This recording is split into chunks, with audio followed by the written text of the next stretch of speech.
goodness. You are giver of all goodness, the source of all wisdom and knowledge. You are worthy of our worship and praise. Amen. Father, Before taking profits, kindly arrange your chairs properly and pick up some pieces of paper under your chairs.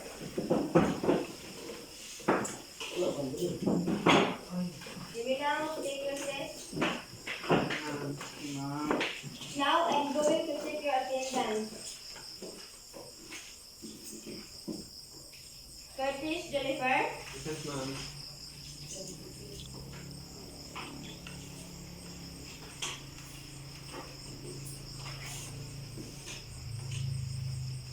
Tihano Disket, Present ma'am. Muragan Gilbert, Present ma'am. Kamawan Kim, present ma'am. Mina Dumar, Present.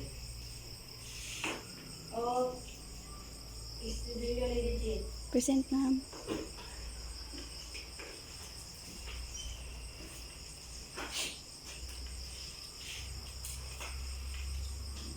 So, I have a classroom rules that we must follow. Avoid unnecessary noise, listen carefully to the teacher, participate actively in our class discussion and activities.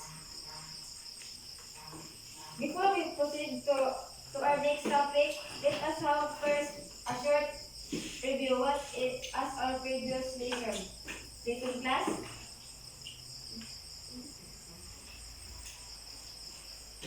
Yes, Dragon, tell us what our previous topic was.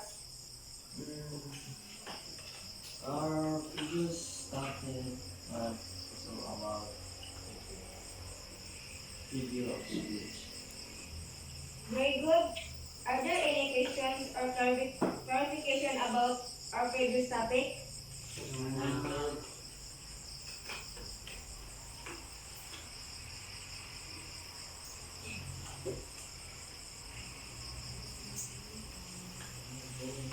What's on your mind is all about topic today.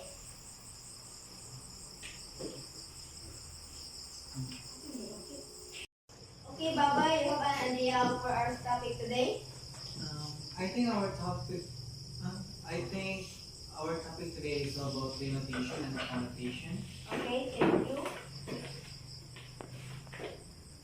Before we present our topic, at the end of the list, define connotation and denotation.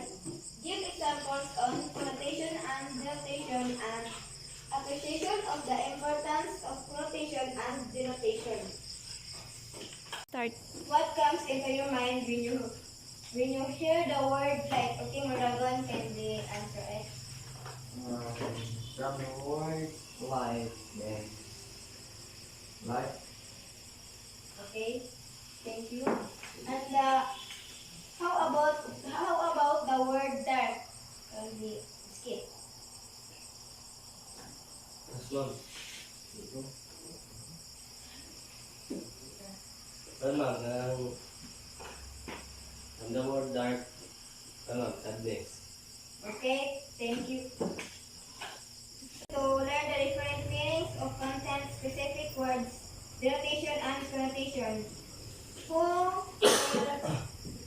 read about denotation? Ma'am. Mr. Mawan. Denotation is the literal meaning of dictionary definition of a word or phrase. How about the connotation, Sir Dumar? Denotations refers to the subjective, cultural, or emotional meaning that goes along with the literal definition. Did you understand our lesson for today, class? Yes, ma'am. Yes, ma'am.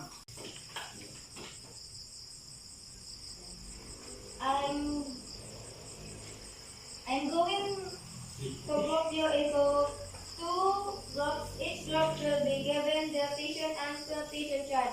Complete the chart by placing the column.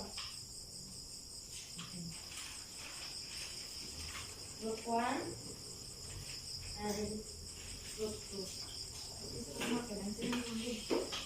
Skip.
Are you done, class?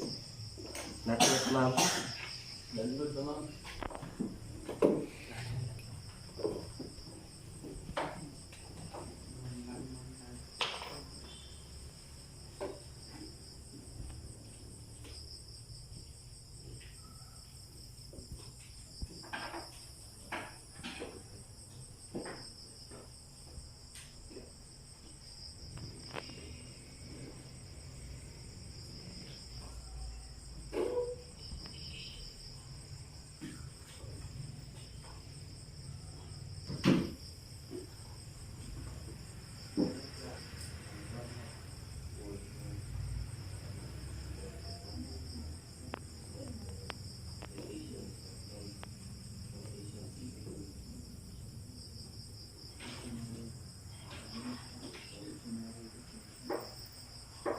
Class, last 3 minutes.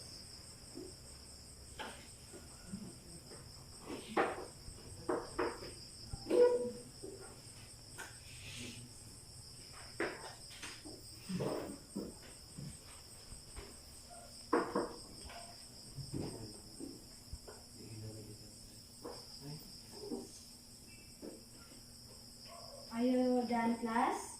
Yes, ma'am.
Can you explain number 1?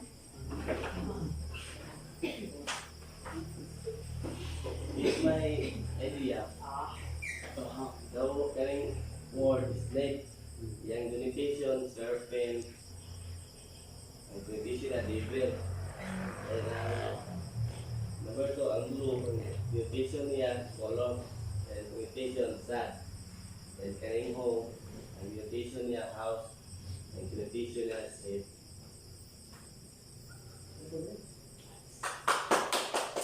How about the book two?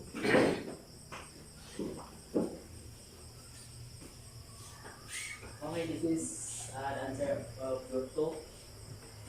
Word snake. The limitation of snake is serpent and connotation is evil.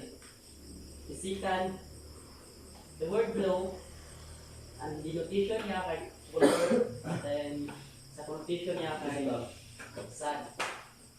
Then the last, home. Denotation of home is house and the connotation is self. And that's everything. Thank you. Denotations refers to the subjective, cultural, or emotional meaning that goes along with the literal definition. Did you understand our lesson for today, class? Yes, ma'am. Yes, ma'am. Ma'am, Okay. What is denotation and connotation, Mr. Jennifer? So denotation, ma'am, is the literal meaning or the dictionary meaning, while the connotation is the subjective, cultural, or the emotional meaning that goes along with the literal definition. It just means that connotation is the meaning beyond that word. Thank you, class. Okay, class, get one more sheet of paper. Kindly answer this short quiz. Identify the meaning of words. Okay, class, get one more sheet of paper. Kindly answer this short quiz. Identify the meaning of words. Write D if the underlined word is denotation, and C if it is connotation. Write your answer on the blank. The class will start for answer.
Okay, class, any clarification of this topic today?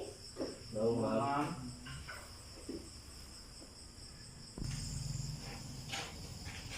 Are you done, class? Yes, Yes, ma'am. ma'am. Pass it at on your no. Okay, class, are you done? Yes, ma'am. ma'am, Pass your paper forward.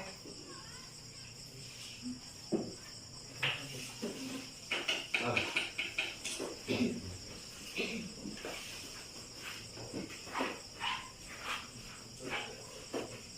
Okay, thank you. Okay, class, any clarification of our topic today? No, Okay, we have an assignment, pass it and tomorrow. Okay, ma'am. Okay,